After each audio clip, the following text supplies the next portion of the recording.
Hey everybody. I really wasn't expecting this many. I figured a lot of people would be either visiting with family, having cookouts, doing fireworks and all that jazz. And even though it's not dark outside here, people are already setting off fireworks. I think mostly the firecracker variety, because, it'd be kind of a waste to be doing the colorful ones right now because in all honesty, it's not dark enough. Hey, Blissful. Hey, Super Batman Nerd. Um, so, my poor dogs are very frightened right now, and I feel for them. Happy 4th of July to you, too, as well, Blissful. Um, my poor dogs, I wish there was something I could do for them. I mean, I could give them all a trazodone or a half a trazodone or whatever.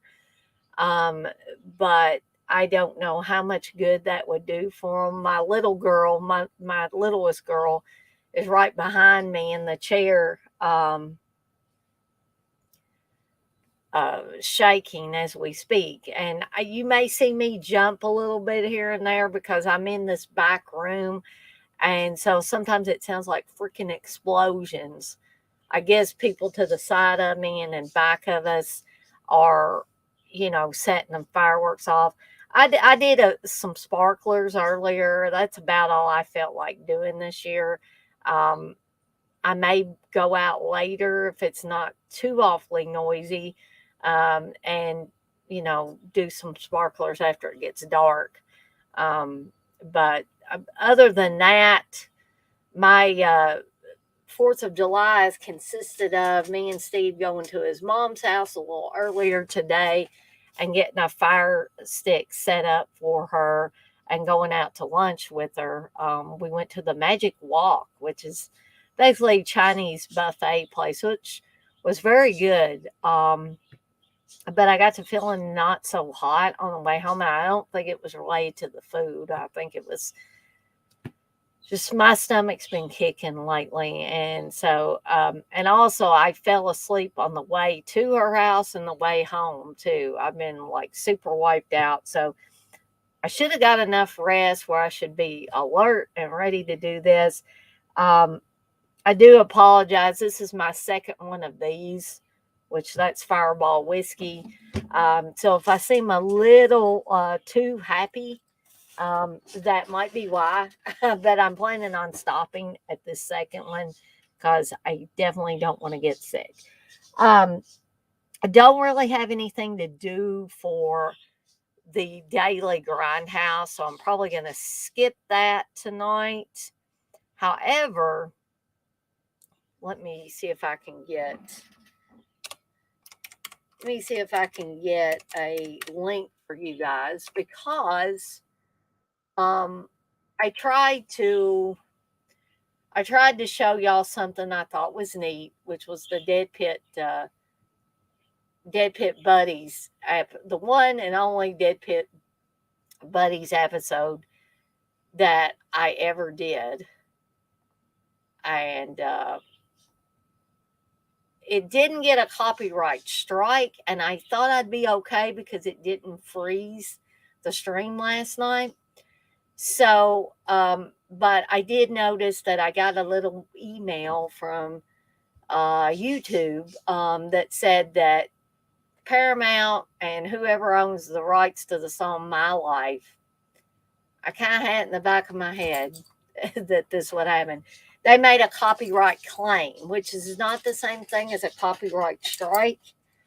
I'm not in danger of my channel being terminated. I'm not in danger of being demonetized. However, to further keep that possibility from happening of getting copyright claims or worse yet, copyright strikes, the only videos I will show you from my old channel will be ones that one don't have any television shows or movies, clips, or anything in them, and don't include any what would be referred to as copyrighted music.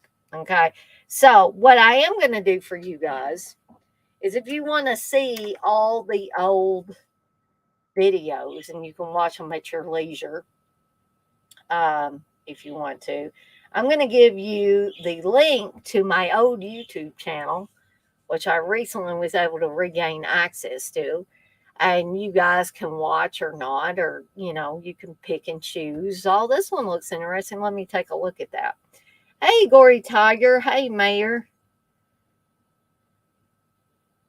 Let's see. Super Batman Nerd, you say I'm slaving up at Mickey D's.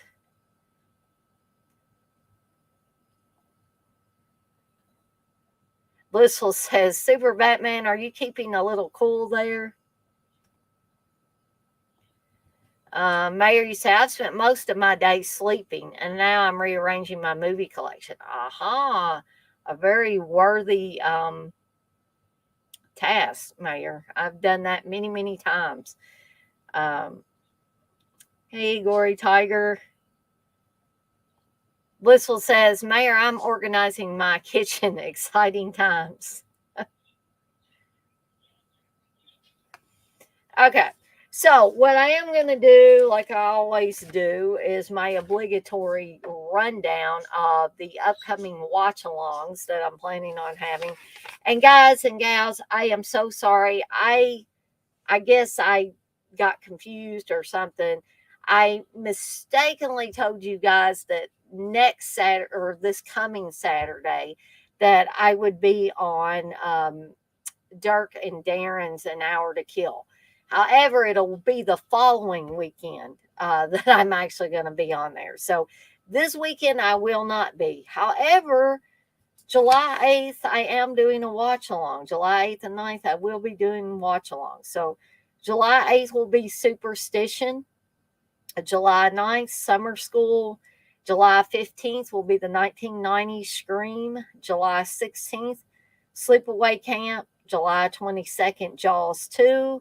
July 23rd will be the John Cusack joint Say Anything. July 29th, Sleepaway Camp 2. July 30th, Sleepaway Camp 3. August 5th will start my first ever 2-part watch along, and this is going to be for Stephen King's Salem's Lot. So part 1 of Salem's Lot will be August 5th, followed on August 6th by part 2 of Salem's Lot. August 12th will be the mostly known as a very horrible movie, and that's going to be Terror on Tour. August 13th will be a watch along for a movie that many people refer to as one of the greatest music movies ever made, and that is Almost Famous. August 19th will be the original Pet Sematary. August 20th, Fast Times at Ridgemont High. August 26th will be the original Brian De Palma directed Carrie. And August 27th will be Mystic Pizza. Again, planning on getting my hot little hands on a frozen Mystic Pizza from the local Whole Foods here in Louisville. So, and since I am not doing the Daily Grindhouse tonight, we're going to go ahead and get started with the final group of movies in my Summer Camp Slasher series. This is the 4th part. If you missed any of the parts, they are all on my channel. So feel free to go back and check those out if you missed any of those.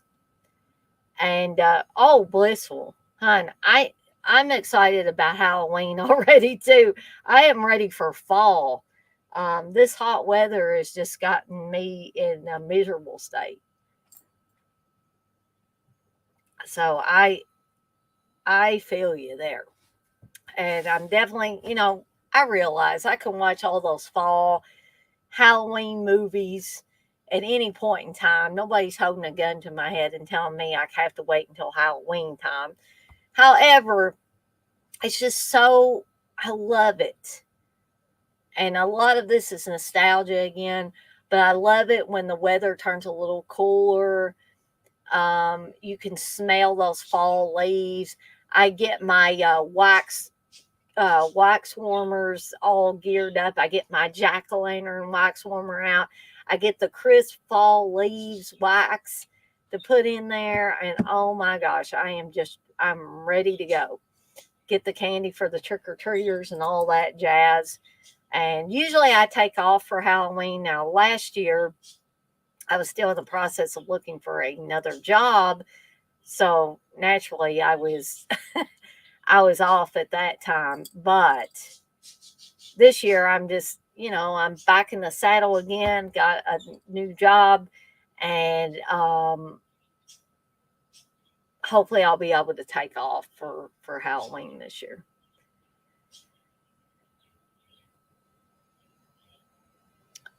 Super Batman Nerd, you say, I'm ready for fall too. Last couple of weeks ago, I cussed out one of my managers. Oops. Did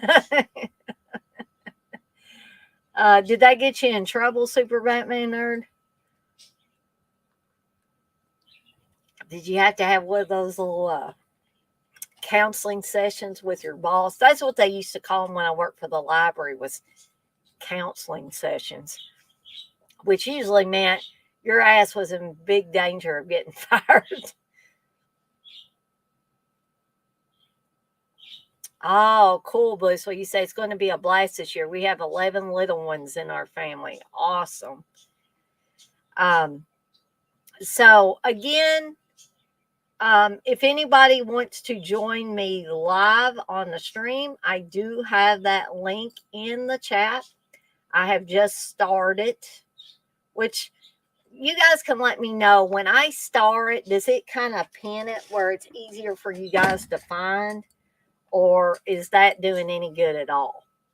In which case, I'll stop doing it.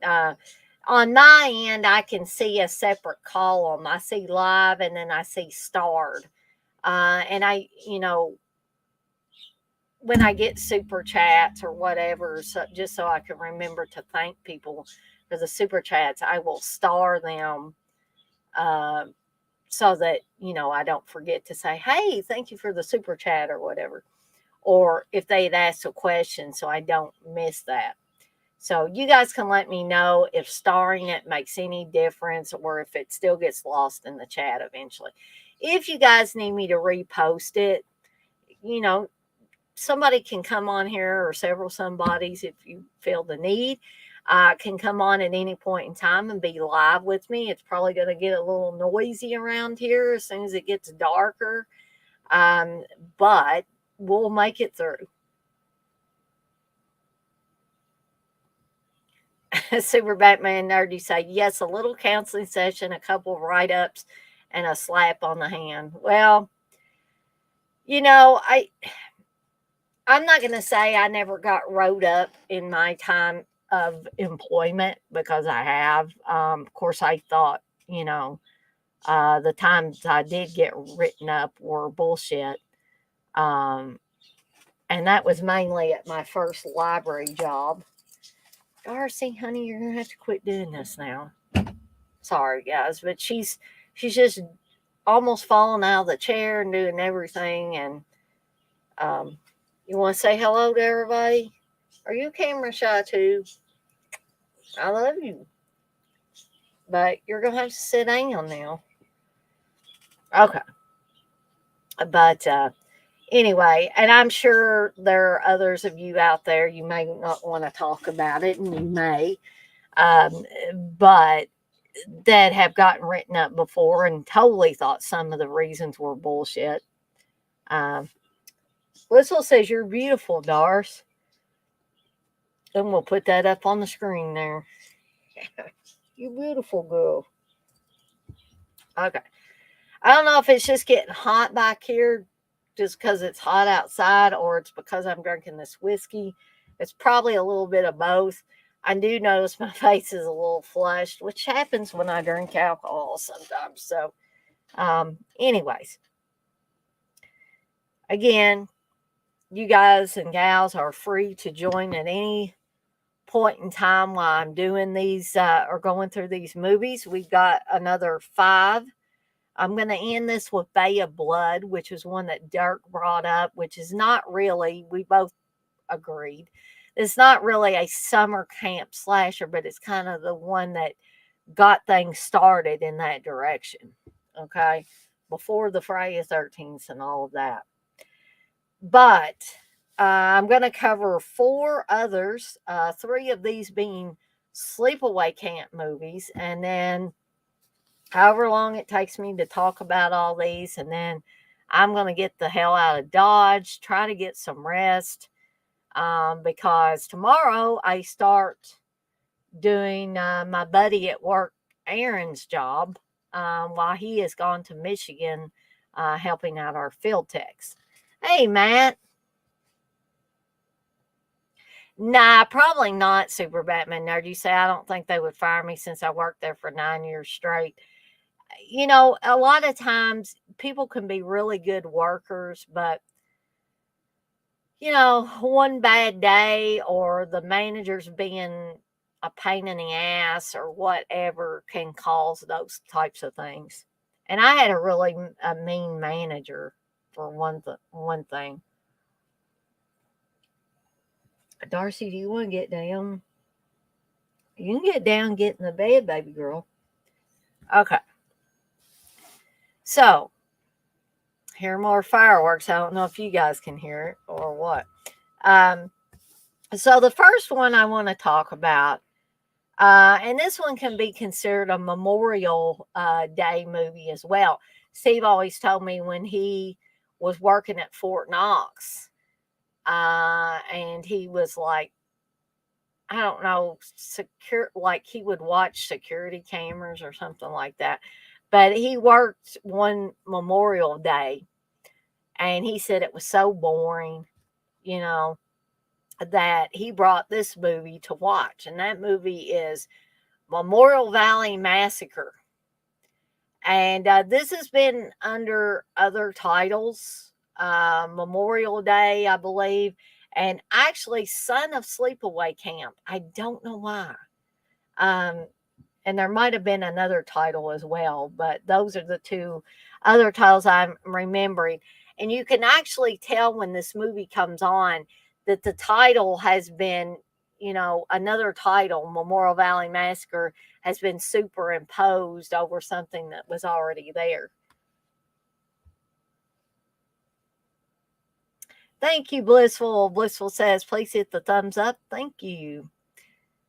Oh, wow. Super Batman Nerdy said, one manager tried to get me fired for sexual harassment, but she was the one that started. LOL. Lovely. Isn't that nice? That is awful. I agree with Blissful. So in case you're not sure what Memorial Valley Massacre is about, you know, they call Alan Sangster, who is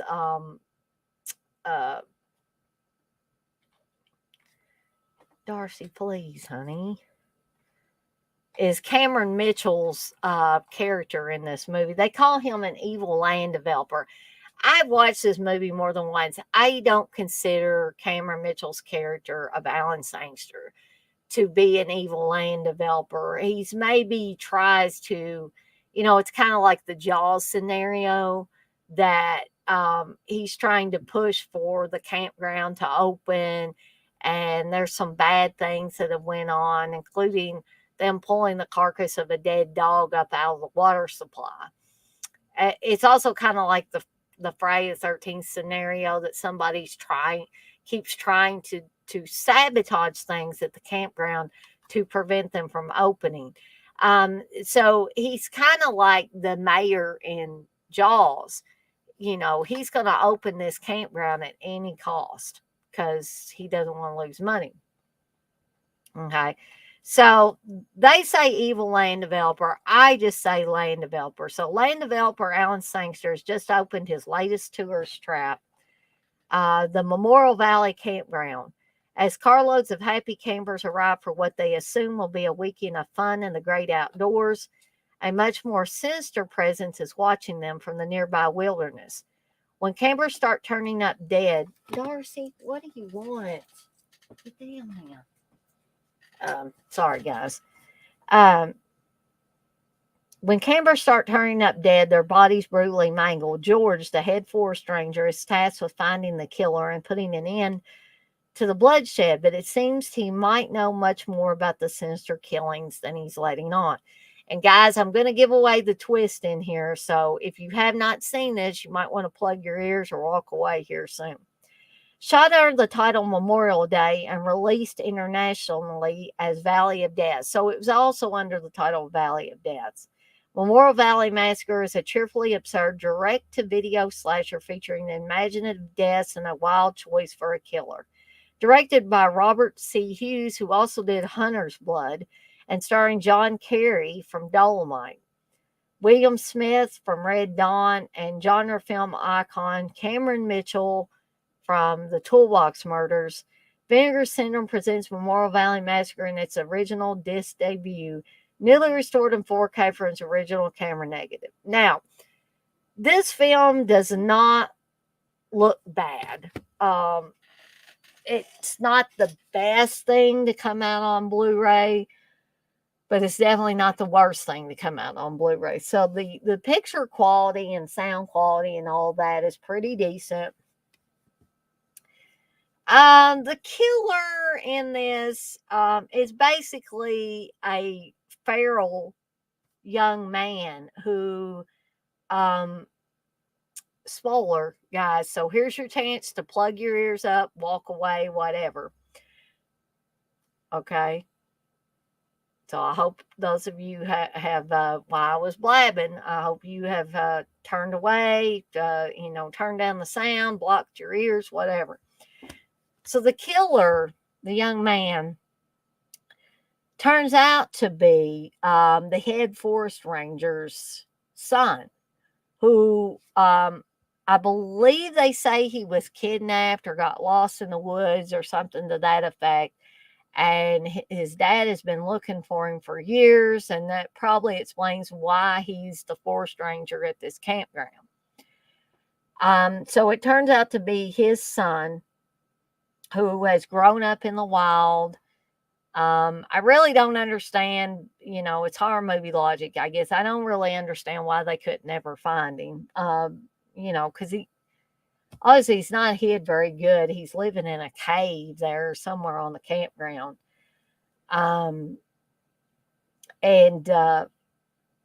But you also have the typical slasher movie tropes in that, you've got this really obnoxious kid that he's told not to ride an ATV through the campground because it destroys the natural balance. He ends up doing it and ends up getting killed at the hands of this young man.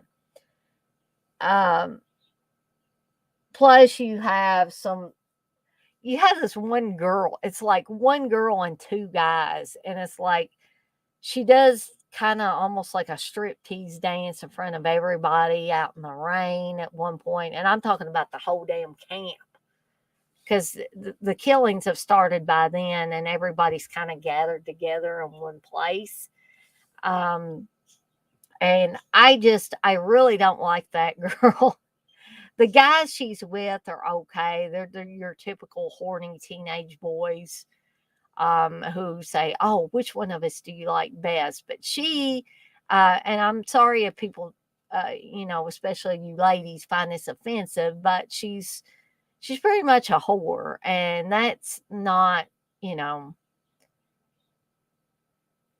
that is not any slight on any other women around here. I'm just saying this character in this movie is a little whorish, okay? And you have that in slasher movies. You have maybe promiscuous would be a better word to use. So, you have the typical girl or the young female character who will get it on with basically anybody, or that's a tease or whatever. You have the obnoxious kid who refused to follow the rules and ends up dying as a result. You have his weak-willed parents who can't make him mind. You have this ex-military guy and his wife who have an RV in the campground. I mean, you have kind of the good boy, Alan Sangster's son, who ends up showing up at the campground to help out and ends up crossing paths and butting heads with the head forest ranger all the time.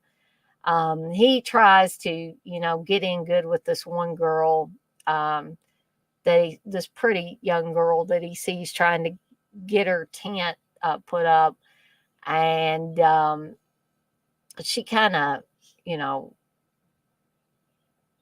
wants him to get away at first. And then later on, they get kind of romantic with each other, I guess would be the best way to say that. But let's see. Matt, you say you should do some of those tier ranking videos of 80 slashers one day. That'd be cool to see how you would rank them all. I would consider doing that, Matt. It may take me a while to do one of those because, when people tell me to rank shit, I have a hard time doing that. It's really, really hard. So I'd probably have to think about it first, but, it's not out of the realm of possibility for me to do one of those. Hey, Dirk. Well, not quite Super Batman Nerd, because even though, I guess Trash could be considered kind of a horse character, I mean, this girl is more of a tease. She doesn't really, you don't really get to see much. She's not wearing a bra and stuff like that. So her nipples are clearly, showing through her shirts and stuff like that. But you guys almost get a bonus from Linnea Quigley's character of Trash in Return of the Living Dead because she gets totally naked and dances on a tombstone. You don't see that very often. And plus, I have great respect for Linnea Quigley. I interviewed Linnea Quigley back when I was still doing my fanzine. And she was just so awesome to do this interview with. And then a few years after that, I met her at a convention, and she was super cool. But yeah, I mean, if she had been like Trash in Return of the Living Dead, it would have been a lot cooler. You say Memorial Valley Massacre was based on a real man from Cracker Bottom Road. Could be. But pretty decent, not horrible direct-to-video slasher, in my opinion. I know people say Vinegar Syndrome and Severin and a lot of these boutique labels put out a bunch of shit. And Steve did wonder, he did ask me why I spent money on a Blu-ray of Memorial Valley Massacre. He was like, why? But I've got things like Doom Asylum. I've gotten Horror House on Highway 5, Mardi Gras Massacre, all that stuff. Are any of those good films? No. I'm not going to lie to you. But you got to ask yourself, are they at least a little bit fun? And for all those, I would have to say yes. Okay? In their own individual little ways. So I put Memorial Valley Massacre in that bunch as well.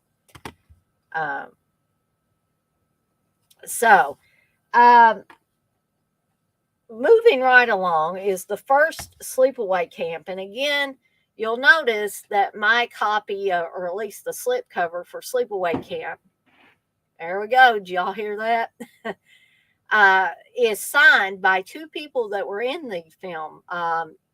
Felissa Rose, right there, and Kathy Comey, who played Meg, M-E-G, have both signed this. Both really awesome ladies to meet, especially Felissa Rose. I mean, Kathy Comey's no slouch either. She was really, really nice and took two pictures with me. One where she was going like that, and one where we were just smiling in it. Felissa Rose took a picture with me. I actually signed this, took a picture with me, and also in addition to talking to me for a little bit, let me pick any picture I wanted off her table, and she signed it for free for me. So I think for like $25, I think it was more like 20. I got, to get a picture with her. She signed this. And also I got another extra autograph for free. So really cool experience. If you've never met either one of these ladies and you see them at a convention, definitely go up and meet them because they are both really awesome. So,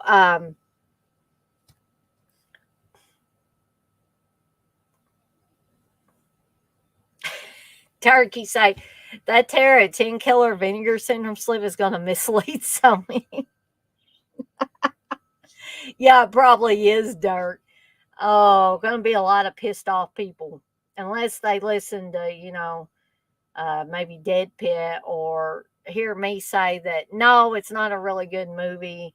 Um, and guys and gals, it's not, I know I take a lot of flack for liking a lot of these, a lot of people consider really horrible movies. But again, you have to ask yourself, are they fun? Is there something fun about them? If there's nothing, absolutely nothing fun in them, if you watched them in a for free version and you can find absolutely nothing fun and nothing to like about the film, then by all means, don't buy it.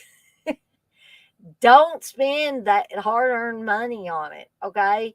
Because, like I say, I am not the be all end all. And I am not here to tell you guys to buy anything um, or pressure you into buying anything. Who am I? I'm just some schlub on the internet talking about shit. Um, but I will, give my honest opinion on it. If I like it, I'll say I like it. If I hate it, I'll say I hate it. But ultimately, you guys have to make your own decision about what you're going to buy, what you're going to spend that hard earned money on, what you're not going to spend that hard earned money on, your likes, your dislikes, all of that. So um, I'm just here to say what I think, and that's all. I definitely do not expect anybody to swear by what I say and get everything that I say is great. Now, sometimes people will ask me, "Oh, is it worth picking up?" And if saying they're on the fence about getting a release, I will give them my honest opinion. Now, what they do with that opinion is totally up to them. Because again, I'm not holding a gun to anybody's head and saying you got to buy that. So just always keep that in mind, okay? Um, Super Batman Nerd, you say, I would like to meet Linnea Quigley, hopefully someday. Yeah, Linnea Quigley's really, really cool. Brink Stevens I've met as well, and she's really awesome too. Yeah, the artwork is killer, Dirk. I hope The Last Slumber Party eventually gets a 4K as well, Matt. I actually have a Cinema Pops, I think it's Cinema Pops, double feature of Terror at 10 Killer and The Last Slumber Party that I've had for a long, long time. I believe it's out of print now. And I didn't even know. I mean, that's a volume 2. And I actually looked up at one time. There were others, I can't recall exactly how many, but there was definitely a volume 1. I can't recall what they had on them. And then there was a volume 3, maybe a volume 4. I'm just not really sure. So, in case anybody watching this or anybody in the chat now is not familiar with the plot of Sleepaway Camp, let me try to summarize here. So, after a terrible boating accident killed her family, Shy Angela Baker, played by Felissa Rose, returned also from the, in my opinion, very horrible Return to Sleepaway Camp. I don't know what drug Robert Hiltzik was taken when he made that. But this one's excellent. Return to Sleepaway Camp is, oh, it's awful. It's horrid. Yeah. Okay. Enough about Return to Sleepaway Camp. But went to live with her eccentric Aunt Martha and her cousin Ricky. This summer, Martha decides to send them both to Camp Arrowhead, a place to enjoy the great outdoors.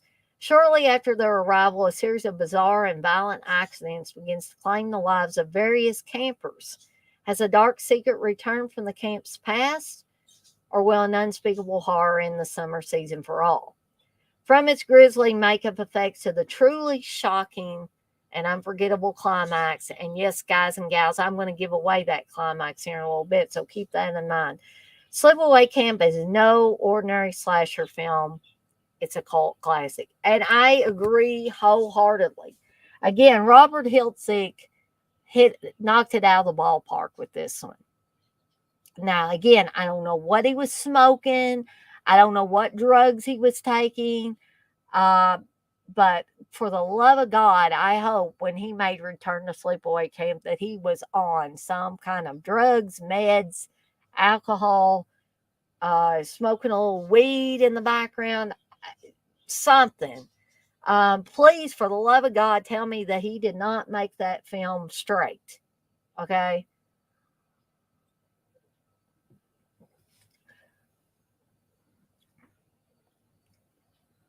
Well, I would agree with you on that, Dirk, even though most Martino films I don't care for, especially Torso. But I definitely agree that for fans that enjoy those movies, they do deserve the 4K treatment. I agree all the way. Maggie said the last slumber party is like great value, Dr. Giggles. Um, okay. So let's talk about deaths in this movie because, to be honest, totally honest with you guys, I saw Sleepaway Camp 2 and 3, which I'm going to get to here in a little bit, before I saw the original Sleepaway Camp. Okay. My aunt told me about the original Sleepaway Camp. I mean, I knew there had to be one, but I think I was under the impression because I had seen 2 and 3 and they had Pamela Springsteen as the Angela character that the first one was going to be more of the same. No. Sleepaway Camp, the original Sleepaway Camp, I think of along the lines of the original Evil Dead. Okay. Same sort of scenario there, because the first Evil Dead was really dark compared with Evil Dead 2 and Army of Darkness. So Sleepaway Camp is in that same vein. It's quite a bit darker. There's not really any humor like there is in Sleepaway Camp 2 and 3. Okay. So um I do want to talk about, the inventive, or I feel inventive deaths. And again, you guys probably hear the booming going on. Which, like I tell my little doggies, it's going to get worse before it gets better. And we'll probably be hearing this until September or after.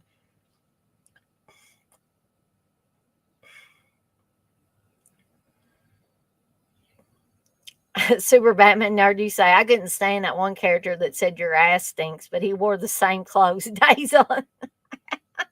Yeah, exactly. Dirk, you said, what is it you don't like about Torso? That last 20 minutes is gold with the suspense. Plus, it's definitely a summer slasher and came out a year before Black Christmas. Okay, Dirk, let me take a break from talking about Sleepaway Camp here, just to try to explain. And it's okay if what I'm saying doesn't make total sense to you or any of the other guys and gals in here. But I'm going to try to break it down here. My big thing with Torso, and you guys might think, well, Dana, that's just part of it. The sleaze is part of it. But the killer is cool. The look of the killer is cool. I will give it that. And I also will give it, just like you said, the last 20 minutes pretty much is gold and suspenseful. I'm not going to lie. That is totally correct. But however, I cannot get past all of these characters. Susie Kendall, even though those last 20 minutes concern Susie Kendall and being so suspenseful, well created scenes in that last 20 minutes, there's no doubt. But by the time it gets to that dark, I had already almost tuned out. And I've tried to watch this on more than one occasion, and I just, my feelings have not changed. I guess I don't absolutely hate it. It's just not one I consider one of my favorites. And a lot of people don't understand that. I mean, Darren was shocked when he heard that I didn't much care for Torso, because he figured that would be right up my alley. But here's one scene, and you may think, boy, Dane, you're being picky as shit on this, because you may feel like there are other movies that have the same sort of scenario, and I love those films. For instance, Terror on Tour has chicks getting naked at the drop of a hat and saying stupid shit and doing stupid things. But here's the difference. I think Martino was trying to make a serious movie. I'm not so sure that anybody that was trying to make Terror on Tour was considering it a serious horror movie, except maybe the guy that played their manager. I think he, the guy that later on became the soup Nazi. But, and maybe the guy that played Herb, those two guys, yeah, they might have been thinking they were making a serious horror movie, but I don't think anybody else much was. But I feel like Martino was trying to make a serious movie, and he is not a bad filmmaker. But the one scene that really bothers me in Torso is a scene where the girl is in I don't know where the hell, it's almost like a hippie commune. I just thought this was a little much, because the chick's obviously stoned. I get that. But she's inside the hippie commune, and her top is wide open, and she's got two guys, one on one side fondling one breast, one on the other side fondling the other. And I'm like, come on. And this seems to go on for freaking ever. Then she leaves, she's like, get away from me, and leaves the hippie commune, goes out in the woods, beautifully shot. That scene is awesomely shot. There's no denying that. But here you got another, what feels like forever, of the chick stumbling through the woods or trying to run through the woods, trying to get away from the killer. And I know it's supposed to be suspenseful and stuff, but I'm sorry, I cannot get behind a scene where the chick's boobies are flopping, and that's all I can, and I'm not lesbian, I'm not turned on by it, it's just an annoyance to me. Her boobies are out flopping, and I can't concentrate on anything else, because it's like it's so obnoxious use of boobage in this scene that it seems to me to take away from the suspense of the killer creeping through the woods and then ultimately getting her. I mean, it takes away from the atmosphere and everything else. I think what would have been better is if they had at least, and they didn't have to show it, but her buttoning up her top when she leaves the hippie commune, then walking out in the woods, and then the suspense happening. I think that would have been a better way to set it up. But somebody decided the extra sleaze. I don't know if that was Martino. I don't know if that was somebody else. Decided that that was a good way to go. And with the exception of Susie Kendall, I like Susie Kendall's character pretty well in the movie. However, she spends most of her time in an upstairs bedroom with a twisted or broken ankle. Wasted use of her for the majority of the movie. I think it would have been better if one of the other characters had gotten their ankle twisted or broken and ended up in the upstairs bedroom in bed for most of the movie. Because those other girls, I couldn't stand them.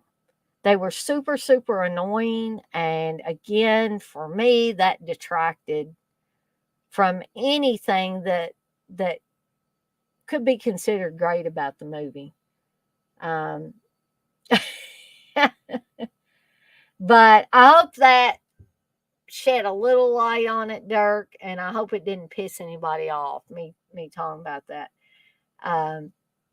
Super Batman Nerdy say he was also the same kid that played Jacob, Alice's baby boy in Nightmare 5, and that one kid from Jurassic Park.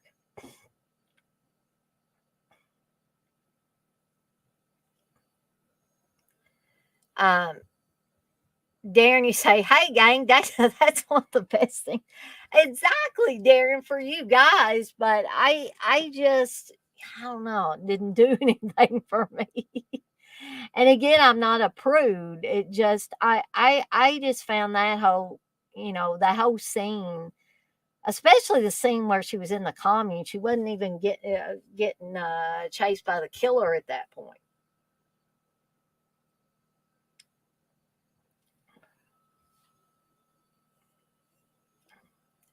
Turkey say, okay, I get it now. It's just too sleazy. just a tad, Dirk. I always consider this on a double feature with Pieces. Sorry, I just couldn't wrap my head around you not liking it. Great explanation, Dana. Thank you. Well, you're welcome, Dirk.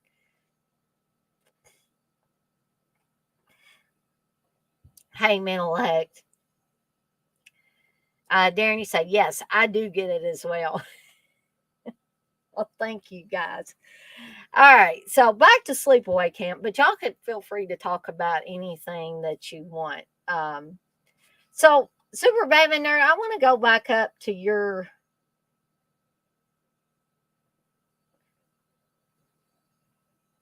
So, who was the kid that played? I mean, I know who the kid was that played Jacob in Nightmare 5 and from Jurassic Park. But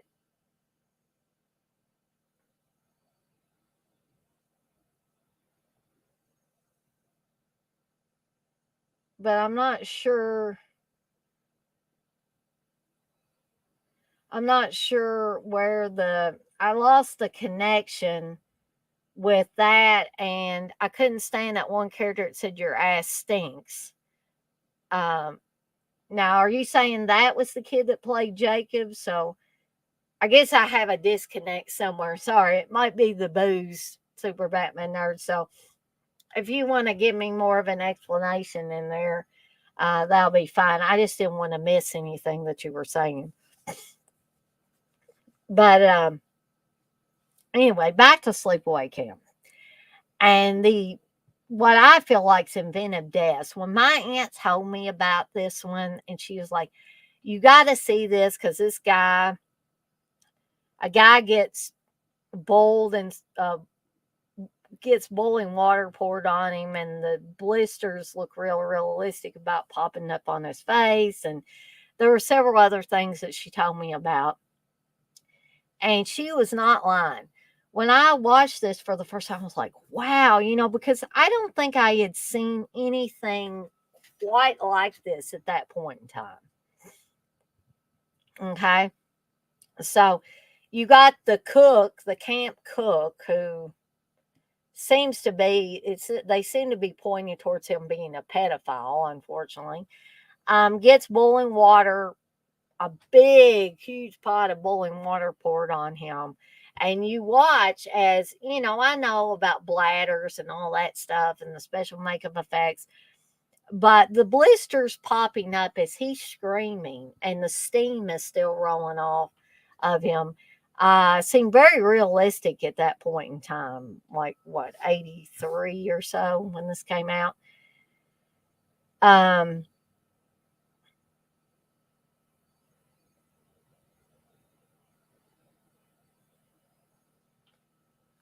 oh, okay. I got you, Super Batman Nerd. I got it. You say, yeah, he was the same kid in Nightmare 5 and Jurassic Park and grew up to play that dude in Return to Sleepaway Camp. Oh, man.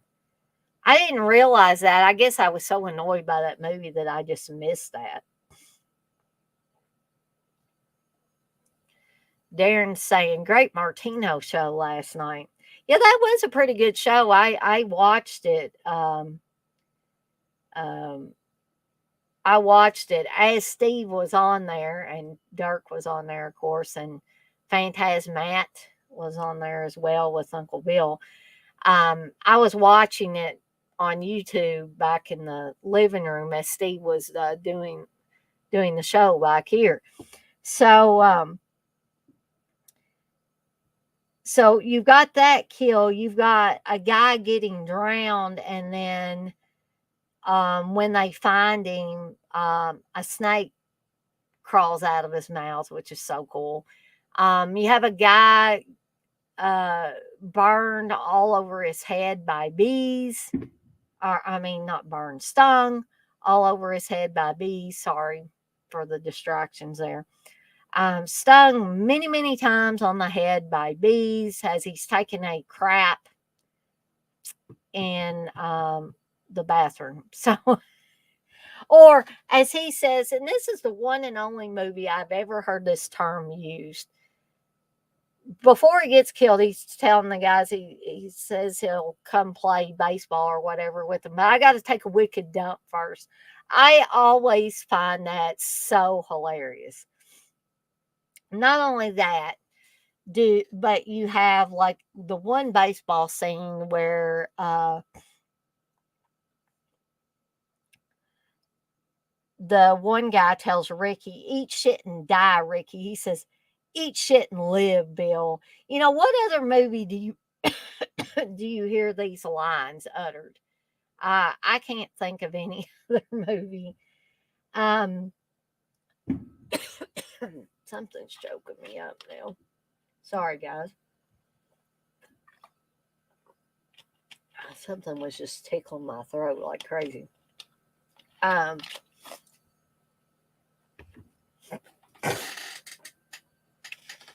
Plus, my sinuses are just all messed up again.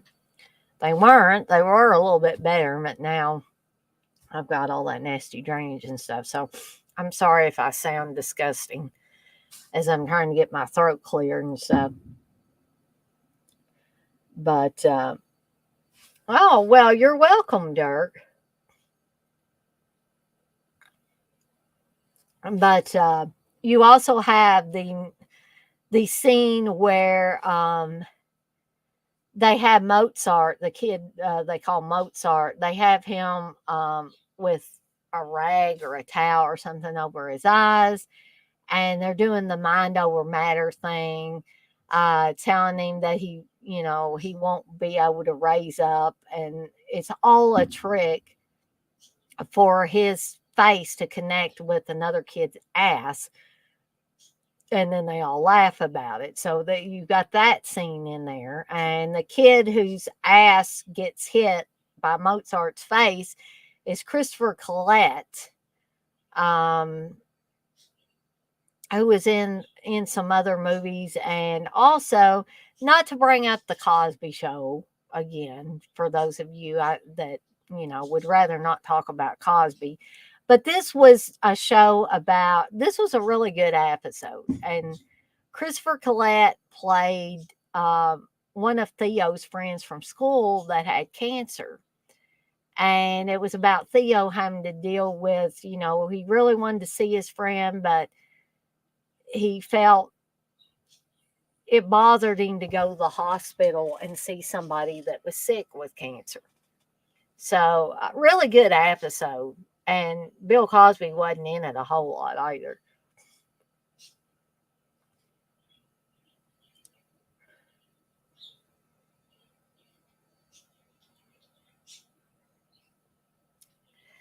Darky say, who you got, Dana? Elon Musk or Mark Zuckerberg in the UFC match of the century? I hope they both lose. Oh, man. Yeah. If it was those two guys, yeah, I could definitely see that. So, what other kills have we got in this? Oh, here's one of the more notorious kills in this thing. We have a character named Judy who's a real bitch.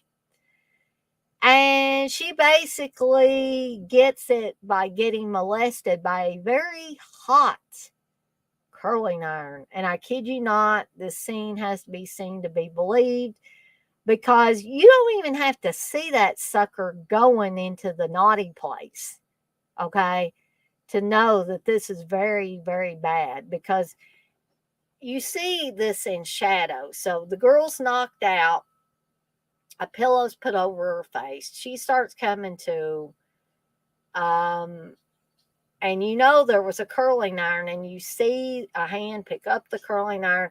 You see it in shadows, and they're kind of open. You know how the curling irons sometimes would have little, I don't know, flaps or whatever that would open up. And then you see it go towards the girl, and then you hear it sizzling. And the girl goes, ah, like that. And you see her hands just in shadow, just going like this. So, a very, yeah, it's a hard scene to watch, Super Batman Nerd, especially for girls or women. But you say you winced at that scene. Um, so, we have all of these, in my opinion, very inventive deaths. Probably the least inventive is Meg's death, where she's stabbed in the shower. Um, I guess maybe, I don't know, maybe they're running out of steam, or running out of ideas, or whatever. But the topper of this movie is, after everything's all said and done,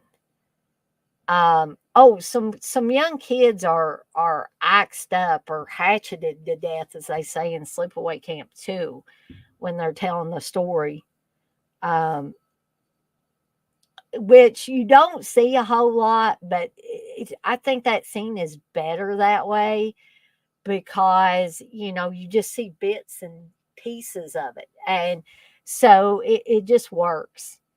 Um, so when the head counselors are looking for everybody because they found out that the young kids have been chopped up. Um, the owner of the camp, played by Mike Kellen, gets an arrow through his throat right after saying, "It can't be you. It can't be you." So we all knew it had to be somebody at the camp, but it's still, at that point in time, you probably don't know who it is, especially on first watch. Um, But so they're not only looking for any other stragglers that might be around, they're looking for Paul, Chris Collette's character. They're looking for Angela. They're looking for Ricky, which they find Ricky because Mel, Mike Kellen's character, has beat Ricky to a pulp almost, thinking that Ricky is the one that has been killing people. And Mel also had a thing for Meg, and he's the one that found Meg in the shower stabbed. Okay. So they find the cop, and one of the head counselors finds Ricky. Um, and his face is a little bloody, but you're pretty sure he's going to be okay. So, uh, So Ronnie and Susie are still looking for the remaining people. They hear singing coming from the beach and make their way down there. They find Angela, and you can only see her from the back. And it looks like she's cradling Paul, who appears to be naked. Okay. And she appears to be naked. Now, the story is that uh, even though she looks naked, her mom requested that, you know, that no nudity be shown, which I think is definitely appropriate for um, the age that Felissa Rose was at this point in time, which was all of 13, maybe. So I believe that Felissa Rose had some kind of top on, but from the back, it looks like she's naked. Okay. And so when Ronnie and Susie get to the beach and they see Angela and they say, Angela, are you okay? Um, Paul, are you okay? Then all of a sudden, Angela stands up and faces them and goes like that. And one of the most amazing endings, in my opinion, to any horror movie. And we find out that Angela is not a girl, she's a boy. Now, the the the penis is clearly shown on this. The fireworks are getting louder, if you guys haven't noticed. Um, the penis, it belongs to a real guy. This was I believe, a college student that they paid so many hundreds of dollars, or maybe only 100 or whatever.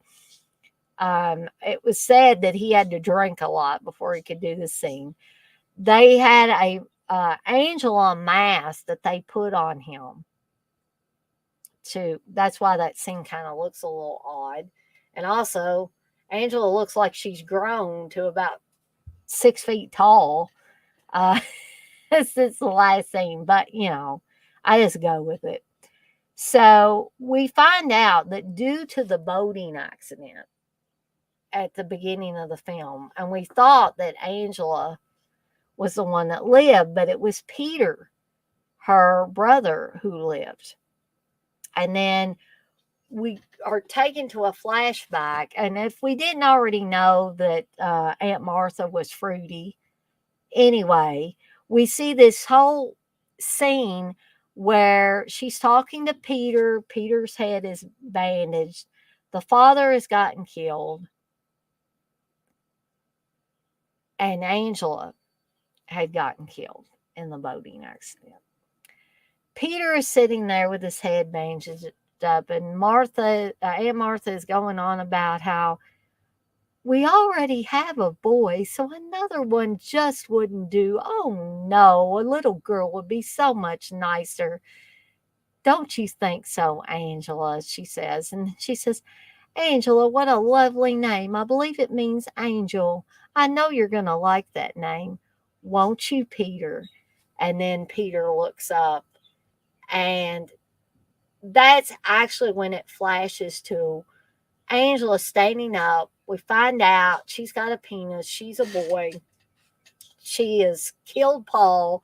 Paul's head, he's been decapitated. Paul's head kind of rolls around on the ground. And Ronnie says, oh my God, she's a boy. And then we get that freeze frame of Angela going. And when it shows it for the last time, it's Felissa Rose going, doing the face that she will do at conventions, I guess, if you want her to.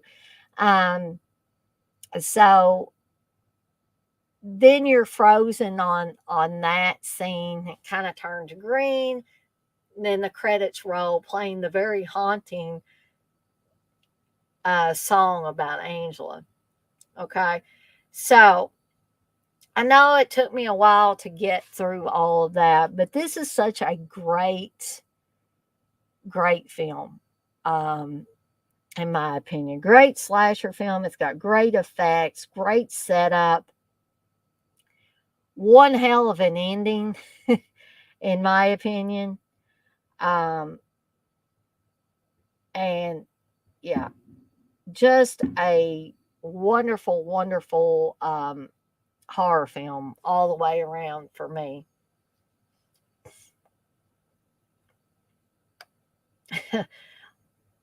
Let's see, Super Batman Nerd, you say, yeah, squints at that scene, talking about the curling iron to the naughty area. Uh, yeah, Elon Musk is creepy, blissful. Darren, you say, Sleepaway Camp 2 is my go to film out of the series. I really like 3 as well. The original, I think, is overrated and famous just for that ending. It's quite dark at times, too. And I agree that it's quite dark at times, Darren. But as I said, I equivocate it to the first Evil Dead, in that if you saw the later Evil Dead movies, Evil Dead 2 and Army of Darkness, those had a lot more humor. But if you watch them out of order and then you go back to Evil Dead, you're like, man, this is dark. This is really dark. And out of order is the way that I saw those films, as I did with the Sleepaway Camp films. Um, it might be famous just for the ending for a lot of people, Darren, but in my book, it's got inventive deaths. I like the setup, um, and I like the ending. But I could see where people would say, yeah, it's overrated, and famous just for the ending. I can definitely see both sides of that. I wouldn't doubt that, Mayor. Mary, you say, I've heard that the actress that plays Judy has had people ask her to autograph a curling iron. Yes, Mayor, exactly. And there has been speculation that maybe Ricky was helping Angela. Maybe he did the majority of the killings. I believe that those may have been Jonathan Tiersten, who played Ricky, his hands that actually pull the chair away that causes the boiling water to go on the cook, as well. Those are clearly not Felissa Rose's hands in that scene. So yeah, that you're exactly right. So Mel was kind of right. Yeah.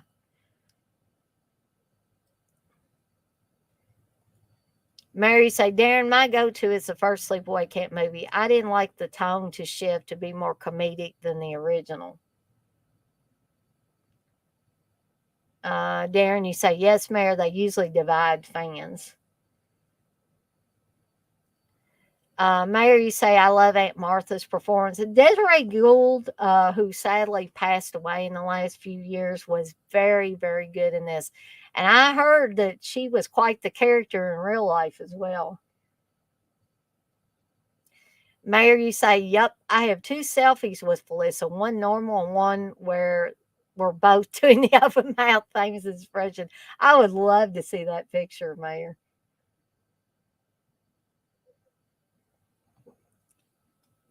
Which I will say that I don't feel like I'm a divided fan, because I guess I pretty much like them all equally.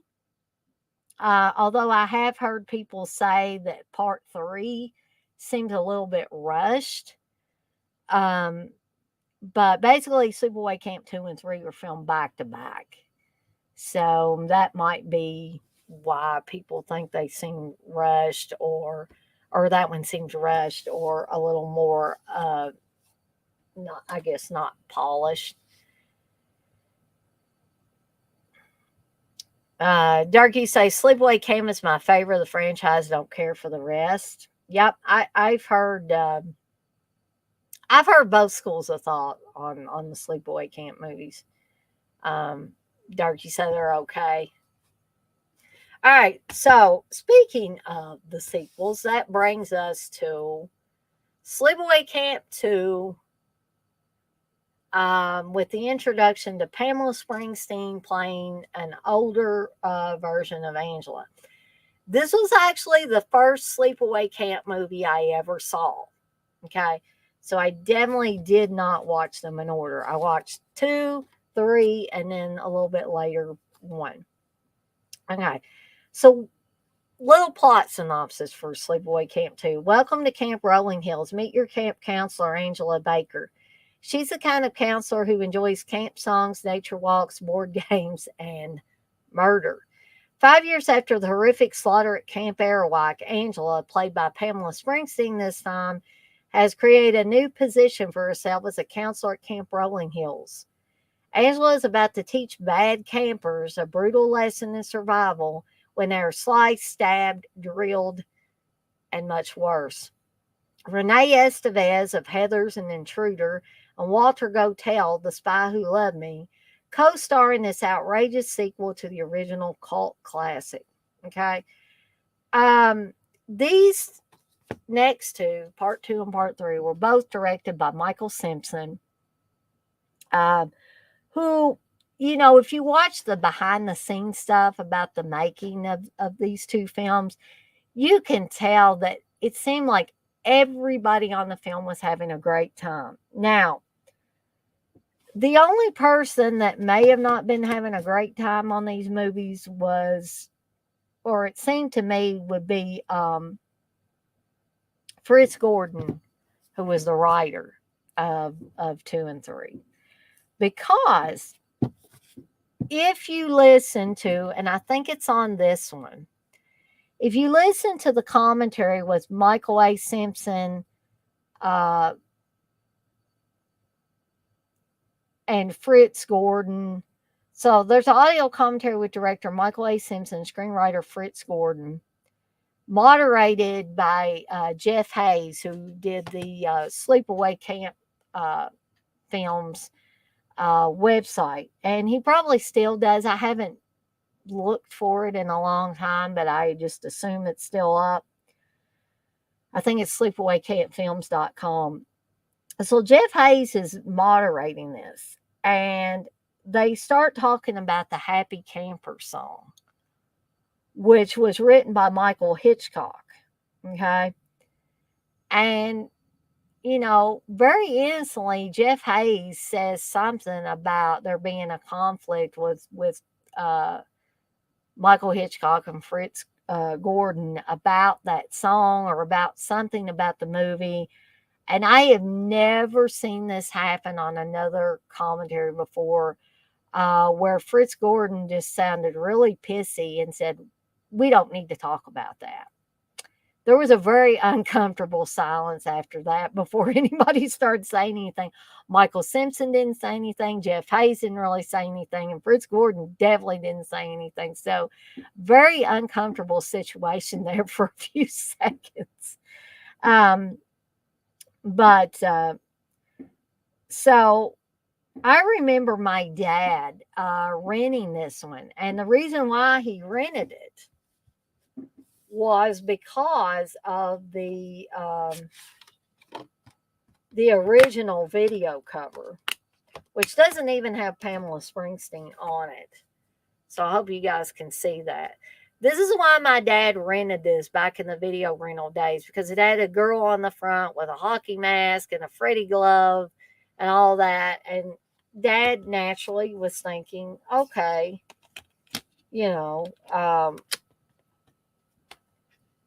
this has got to be good, So he brought it home and we watched it. And I think I'm actually going to slip this around to the original cover because I tend to do this.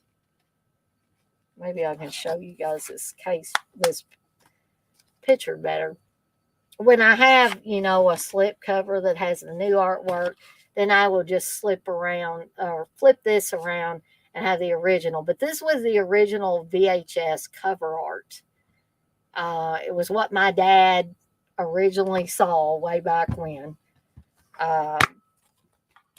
And hence, me becoming a big lover of the sleepaway camp films. So, and it also has that wonderful tagline: when you go camping, just take the essentials, right? So, oh, Lord. No, for some reason I can't get this back in here. There we go. Super Batman Nerdy say, love Sleepaway Camp Trilogy, but love to throw Return into the trash. I didn't end up even buying, I don't, maybe I did. Maybe I did buy it, but I wish that I hadn't now.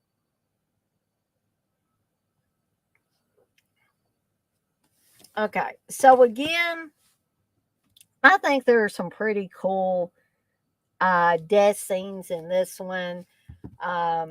Somebody getting battery acid in their face, a head getting cut off, which is pretty standard, but I just think that the setup is cool.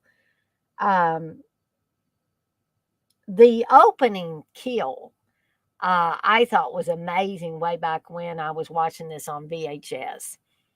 And that is where a girl gets her tongue cut out for being a bad camper and telling a campfire story about Camp Airwhite that, you know, Angela deemed too gruesome to be telling the kids. So you also have a character getting repeatedly dunked in an outhouse toilet and leeches on her face, and then she subsequently gets drowned in it. Just the thought of dying that way is just awful. But then you have Angela's awesome one-liners. When she is killing this character, she says, "You've been a shitty friend and a shitty camper," before, you know, taking a stick and pushing her down for good into that nasty toilet. And she also tells her, too, you know, what's in there. You know, she's already stabbed her, drug her into the outhouse, sticking her head down in the toilet, and she said, "What's in there?" And she says, "Shit." And she says, "Yeah, you've been a shitty friend, a shitty camper." And then she says, "What else is in there?" And she says, "Piss." And she said, "You pissed away your good looks and God-given talent and turned it into nothing but a cynical, dirty mouse waste of flesh." And she said, "What else is in there?" And she's like, "I don't know." And she said, "Well, I guess you're going to have to climb in there and find out." That is probably my favorite kill in the movie. There are others that I like, but that is just that's the topper. Um,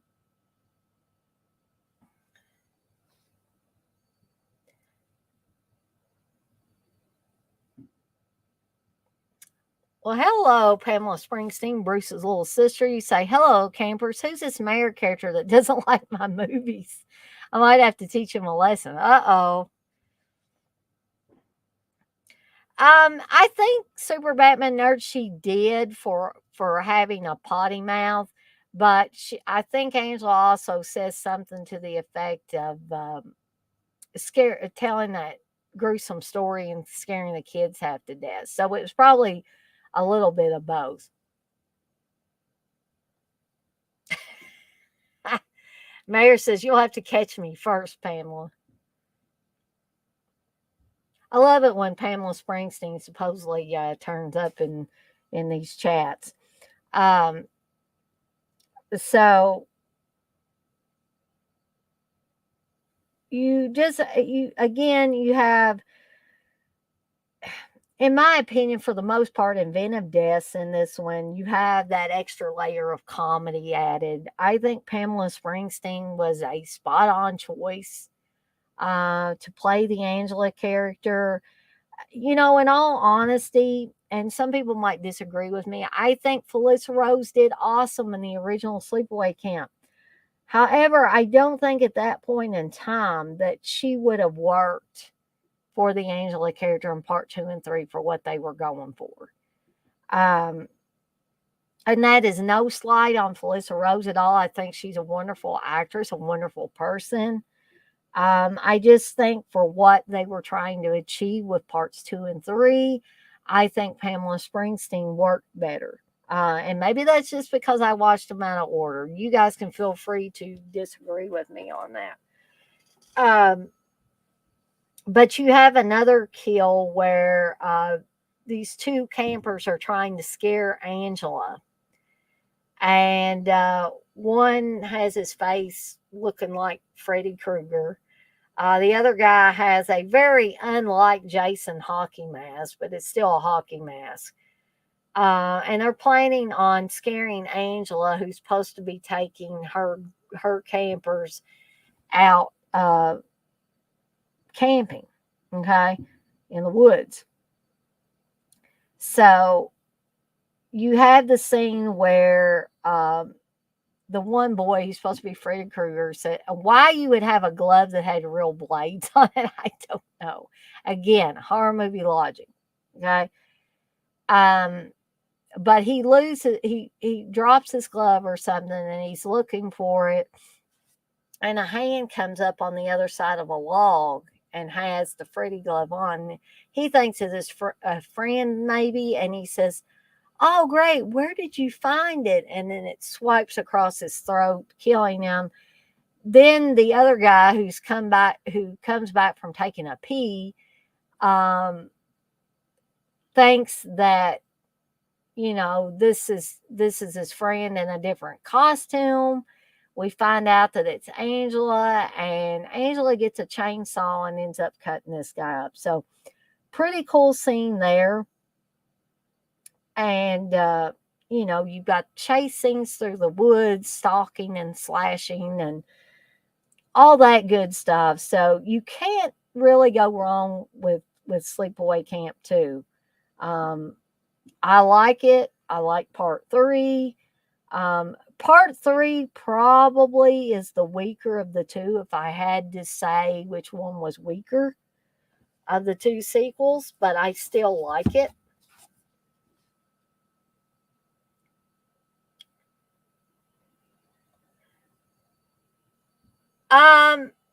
Yeah, Dirk, I do like Dick Randall's films he produced and acted in. I don't know if I've seen them all, but the ones I have, I liked.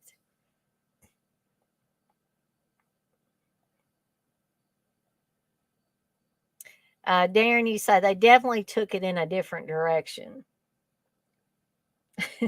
Pamela Springsteen says, Dana's right. Felissa couldn't hold a candle to me and my fabulous performance in 2 and 3. I'm still a little salty that I didn't get to come back for a return to Sleepaway Camp. Well, that was probably because Robert Hiltzik was directing it. All right. If Michael A. Simpson had been directing it, then yeah, probably. So, that is Sleepaway Camp 2. Moving right along, to Sleepaway Camp 3, Teenage Wasteland, which, in my opinion, has one of the most fantastic openings ever. With Angela not only killing a girl that's on her way to camp in order to take her identity, running her down in a fantastic scene with a garbage truck, stuffing her in said garbage truck, and it's like the mix master or whatever. It like crushes her and folds her up with the trash. Then we see Angela waiting for the van to take her to another sleepaway camp.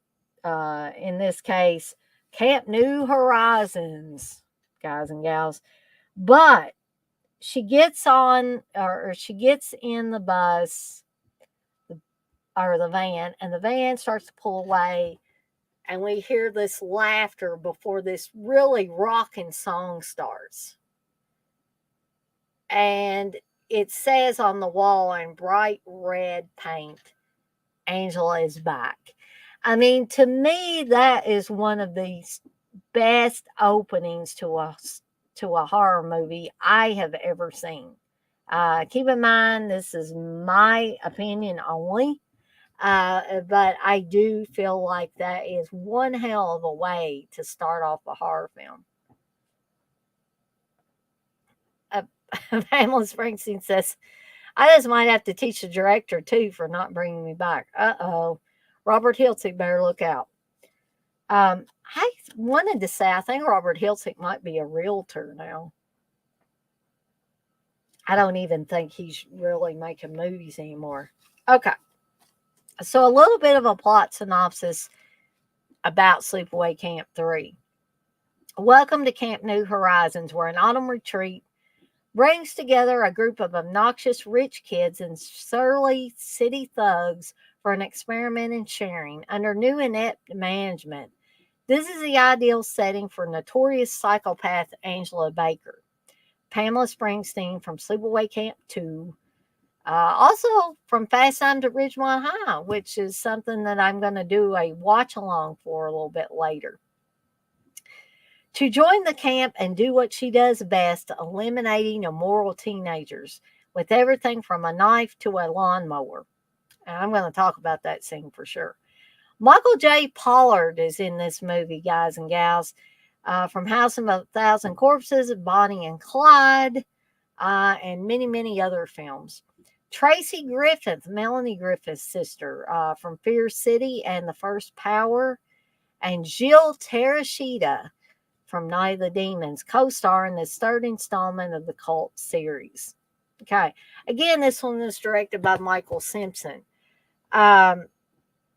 Okay, so not only do you get that awesome opening scene, opening kill, opening intro to Angela Baker, but soon after that, we have a newscaster, Tawny Richards, who is a little bit of a bitch,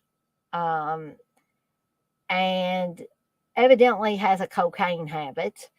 So after interviewing these new campers and interviewing Herman and Lily, aptly named after Herman and Lily Munster.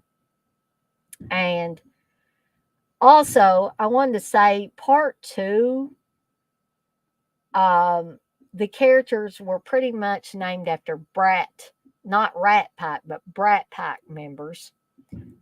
We had Molly and Emilio, Allie, we could go on and on. All you got to do is go back and watch that film, Rob.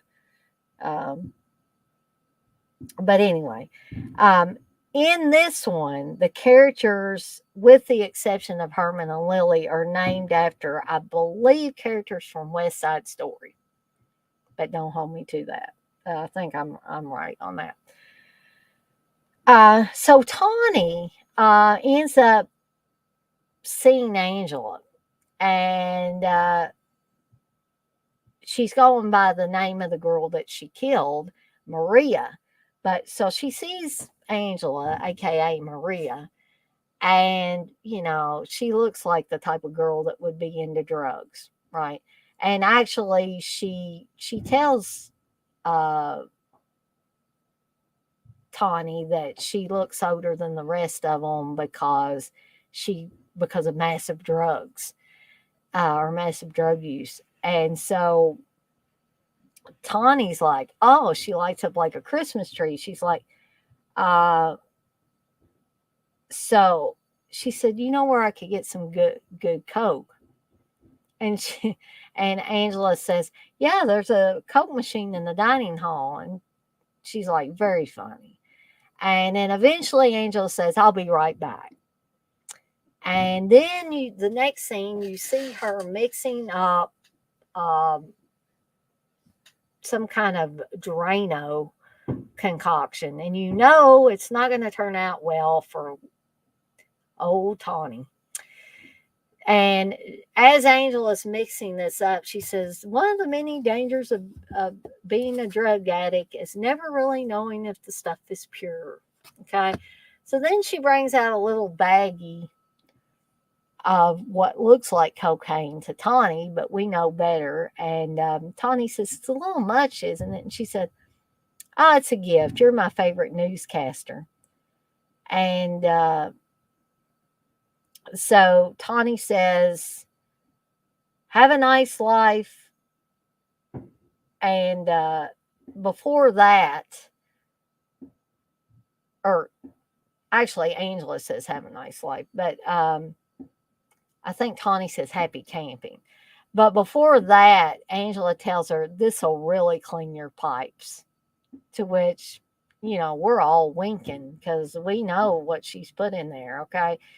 So, and then Angela says, have a nice life.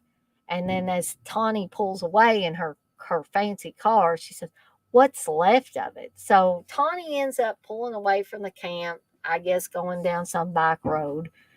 She can't stand it anymore. She's got to try this Coke, right? So she takes out her little snorter, or little tooth thing, starts snorting it, and you hear it start to pop like Pop Rocks candy, okay? And then she falls out of the car, blood coming out of her mouth and nose and everything. And just a great, in my opinion, great opening kill. And pretty much the setup to all the other fantastic kills we're going to have in this movie. Pamela Springsteen, you say, oh, she was a total bitch, but I fixed that junkie's drug problem. I'm better than a trip to rehab. Say no to drugs, campers. That's right, Pamela. Okay, so not only do we have that kill, but we have the amazing lawnmower kill, which happens a little bit later in the movie. But Lily, one of the camp owners, that's a terrible camp owner. Her and Herman, played by Michael J. Pollard, are both horrible, horrible camp owners. Okay, the worst that I've ever seen. Okay, so Angela tells Lily they're going to play a trust game. So she gets Lily all blindfolded and all that, and leads her back to camp where they've been, like, Herman and Lily been putting all their trash in one big hole in the ground, okay? Because they're trying to save money. Because they're planning on going on this big cruise, okay? So she ends up pushing Lily into the hole with the trash, to which Lily realizes she's in deep shit now, okay? Because she can't get out of here. And she's like, there are rats in here. They'll eat me alive. And Angela says, don't worry, they'll be suffocated soon. Because, it's hinted at, that Lily's a little overweight. And she's lazy. She sits around all day doing nothing, makes the other campers get things for her, and all of that. So then she slides up the blindfold on Lily and says, by the way, your husband fools around, which we've already seen a scene where Herman, in one of the most cringeworthy scenes of the movie, is going to try to get it on with this blonde camper who, why would this girl do this? Just so she doesn't have to go fishing or eat fish or anything like that. I don't know. She's stupid. But anyway, Angela dispatches her and Herman early on because they're ready to get it on in the tent. Okay. Nothing sexy about that scene, in my opinion, unless you guys want to look at the little eye candy of the girl and try to ignore Herman. So, anyways, so she slides up the blindfold on Lily and says, by the way, your husband fools around. And she's like, you can't leave me here. And then she's like, when Angela starts up the lawnmower, she's, you little shit, you're going to be in so much trouble and all this stuff if you don't get me out of here. And you can see her head moving like this from the back. Angela's coming with the lawnmower. And this is, I tell you, this may sound like I'm a gruesome type of person. And I'm sorry if it does sound like that. But we all know this stuff is fake, right? But this is a great scene where Angela brings the lawnmower up. You see the blade going. And then she pushes it down on Lily's head. And we got blood coming out the sides and all of that. Then we also have a beheading. Jill Terashita's character, sorry guys and gals, Jill Terashita's character gets beheaded. That's pretty cool. One guy gets his arms pulled off. Yeah, so a lot of great kills in this one as well. Guys and gals, I am sorry, so sorry for the booming, but I'm sure the same thing is going on in a lot of your necks of the woods, because it is the night of July 4th. So, I don't know how people can afford to buy all these fireworks with inflation the way it is with everything else. How can you afford to buy numerous big fireworks that are going to make these loud sounds? Blissful says, "Oh, that probably ruined the lawnmower. Sorry, had to." Yeah, it probably wasn't going to be mowing any lawns anymore. Man, it was out of commission in that way. But anyway, that's Sleepaway Camp 3. Although, in my opinion, a little weaker than part 2, still a excellent and fun horror movie. And Pamela Springsteen hadn't lost any of it between 2 and 3. All right.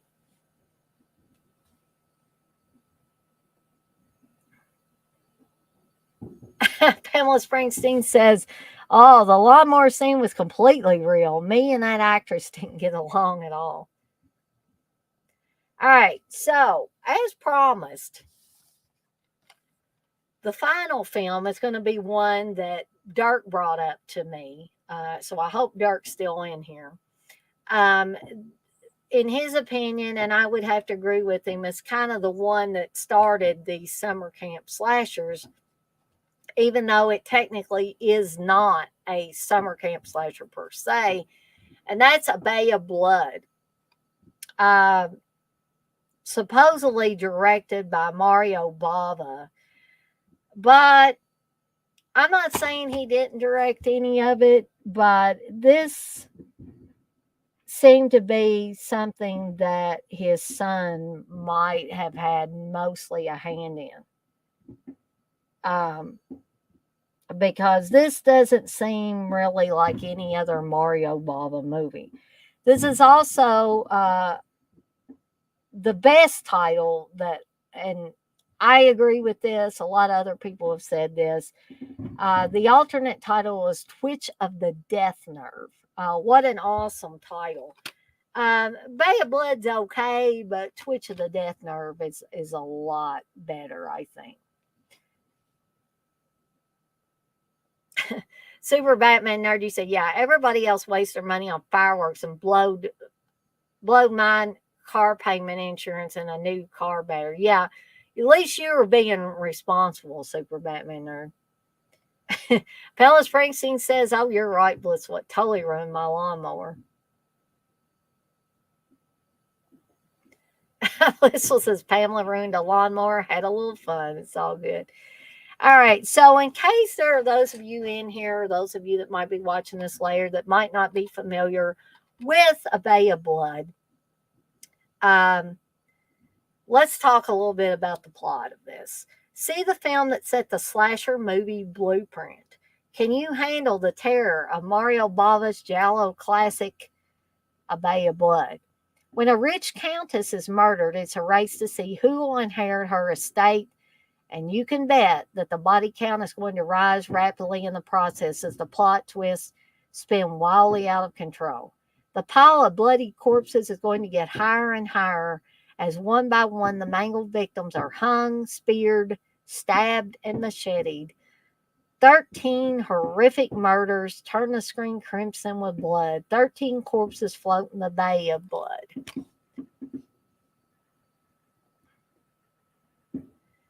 Darky said, Twitch of the Death Nerve is definitely Mario Bava's bloodiest film and the one that started them all. So long, Pamela. You say, so long, campers. Just came to talk about my movies. Now I've got to borrow money from my big brother, Bruce. Lawnmowers aren't cheap, especially riding mowers. Thanks for stopping by, Pamela Springsteen. Okay. You really want a machete, Blissful? I can tell you a story about a fake machete. You know, the if you've heard Tom Savini talk about things like Dawn of the Dead and stuff, where machetes were going into people's heads and arms and all that. He talks about a machete that has a cutout in it, you know, so that if you slap it down on the arm, it looks like the blade is actually going into your arm. Okay.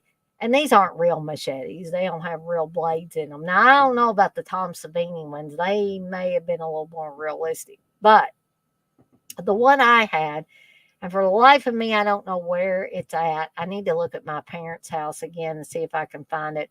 Once upon a time, I had one of those with the cutout in it, and it was awesome. I loved it.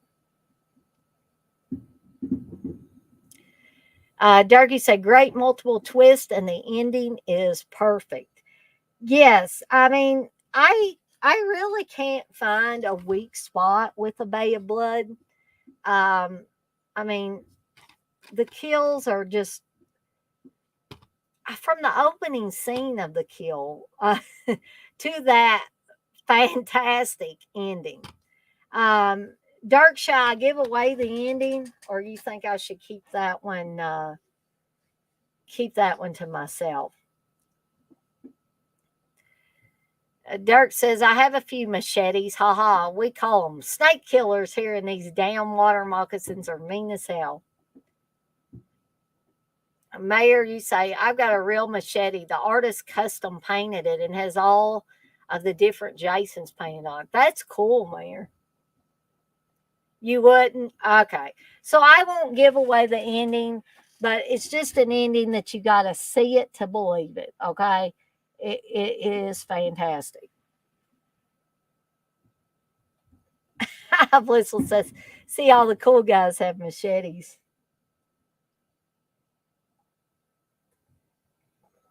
So, if I seem to cut this one a little bit short, I'll tell you in advance. It's only because I'm starting to run out of steam. And I've got to get, I mean, I wouldn't worry about it as much if I wasn't taking over the other guy's job for a few days. So I'm kind of a little bit nervous about it and want to do a good job. So I need to make sure that I get some good sleepy time. So I don't want anybody to think I don't like this movie, because I do. I love this movie. It's probably my favorite Mario Bava movie, actually.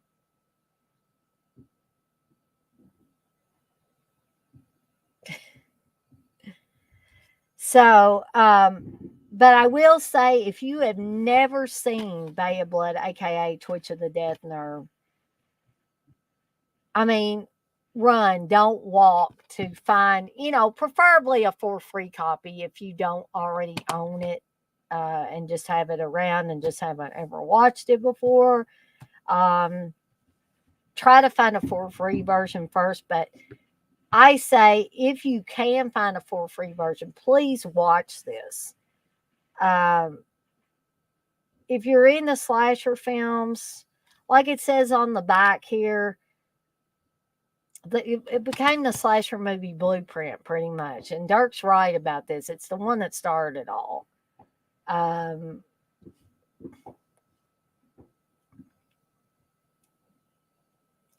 Turkey say fireworks are a popping. Yeah, they're popping and booming here too, Dirt. I might have to break out the 12 gauge. Just kidding. Well, it would be one thing. Fully expect them to do fireworks on 4th of July. I do. But they go on so freaking long. Can't you, because a lot of people have to go back to work tomorrow. Everybody isn't off tomorrow. Like this time, 4th of July was in the middle of a freaking week. And so, unless you're taking the whole week off or the day before and day after off, chances are you're going to have to get your ass up and go to work tomorrow.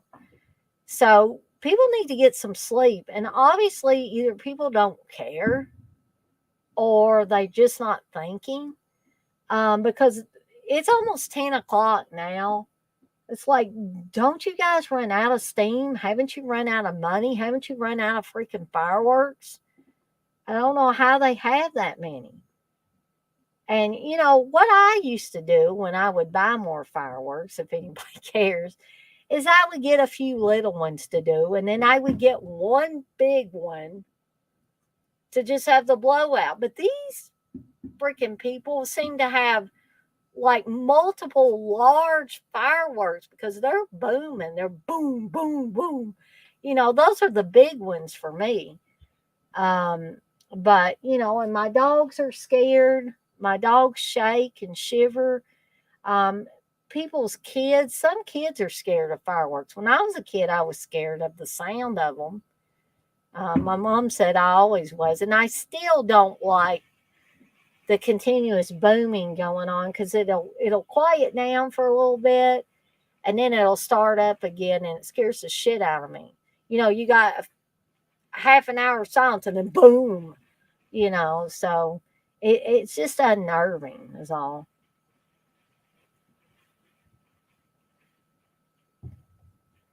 Mary said, I remember seeing those water moccasins dark when I went to visit my relatives in Arkansas on an army base. Ooh, man. Mary, you say you've got the Keno Lorber edition of Bay of Blood. I have the Arrow version that I got a while back. Darky say, yeah, Mary, you can always smell them. They stink bad and will come after you. I didn't ever know that they stunk. Huh. Well, I guess that's a safety mechanism, isn't it? That if you smell them, you better get out of the way. Super Batman Nerd, you say, yes, most people really don't care. They don't. They just thinking about what's fun for them.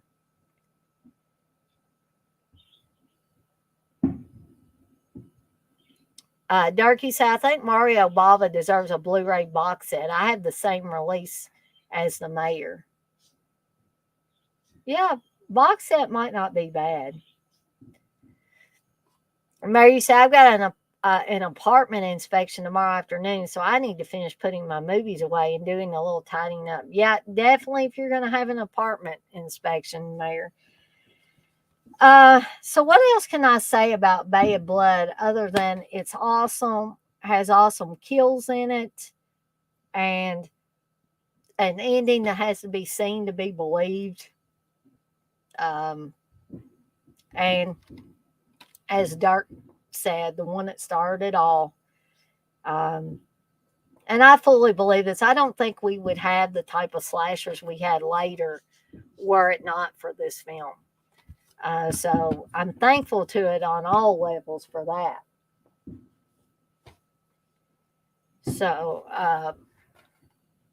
So with that being said, I have officially reached the end of part 4, the final part of my Summer Camp Slasher streams. So I hope you guys have enjoyed this series of streams. Tomorrow night, I am planning on TJ and I kicking off the first part of the first season episode breakdown for Friday the 13th, the series. These are longer shows, guys and gals, so we're probably going to have to break it up into three different sections for each, or 3 different streams for each season. Because not only that, but I believe there are 26 episodes in the first season. So I'm probably going to have to get together again with TJ and talk to him about, I think we'll do 10, 10, and 6 to even them all out.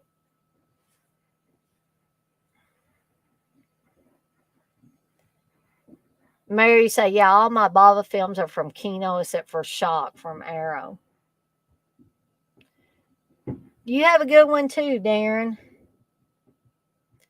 Darky say, yes, I have a ton from Kino and a few from Arrow. Good night, Blissful. Oops. Mary say, I definitely enjoyed it, except for when Pamela Springsteen threatened to teach me a lesson. Yeah, Pamela Springsteen seems to pop in and out if anybody's talking about sleepaway camp movies. I'm looking forward to coming on too, Dark, and I apologize for getting that wrong and thinking it was this coming Saturday. I'm goofy, so you just have to look over me. Blissful, you say, Dana, I've enjoyed this series you've done. Well, thank you, Blissful. I really appreciate that. Super Batman Nerd, you said 4th of July, I had to get up at 5 in the morning. Oh, man. Damn, that's rough. So, I could maybe stay on here a couple of minutes more or so. If you guys want to bring up anything or any suggestions, ask me any questions or say, hey, this sucked, you shouldn't be on YouTube or whatever. Like I said, I can stay on here a few minutes more before I officially get off of here. Yes, happy 4th of July to you too, Dirk. It's definitely not going to be a quiet one, at least around here it's not.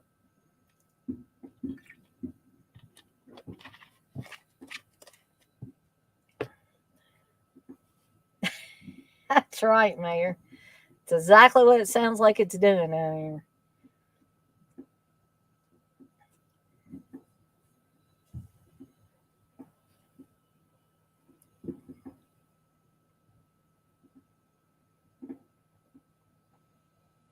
I don't mean you were, Super Batman Nerd. You said, let's just say that I was in a happy camper the next morning. Darky said, I'm going to kick back and watch some Euro sleaze. French sex murders I just finished. All right, Dirk, you go full force with that. Oh, wow. That's what he said. Pretty soon my neighbor will play patriotic music on his trumpet. Jeez. I was telling you guys the other night that we used to have a neighbor or somebody in the neighborhood that used to shoot off a cannon every 4th of July. And you talk about loud. That sucker was louder than these fireworks. And you never knew when he was going to do it. It was just at random times.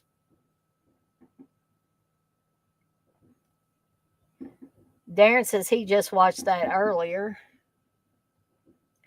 Mary say, yep, the fireworks are all popping right now. My apartment windows are shaking from all the fireworks.